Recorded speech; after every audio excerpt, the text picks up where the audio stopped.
বন্ধুরা, আমরা সবাই জীবনে দুশ্চিন্তা আর দুঃখের মধ্যে পড়ি। কিন্তু জানেন কি, রাসূলুল্লাহ আমাদের এমন একটি দোয়া শিখিয়েছেন, যেটা পড়লে দুশ্চিন্তা, কষ্ট আর ঋণের বোঝা থেকে মুক্তি পাওয়া যায়।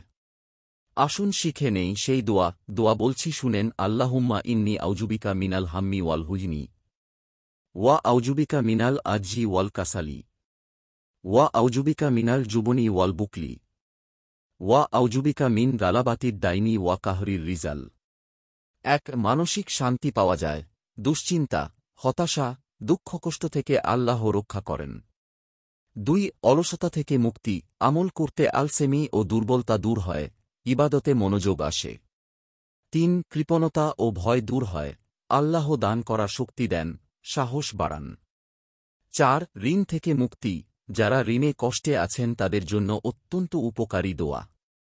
৫, মানুষের অন্যায়ের হাত থেকে সুরক্ষা। শত্রুর অন্যায় ও অন্যের কষ্টদায়ক আচরণ থেকে আল্লাহ হেফাজত করেন। ৬, ইহকাল ও পরকালে সহজ জীবন, দুনিয়ার সমস্যার সমাধান এবং আখেরাতের সফলতার জন্য সহায়ক।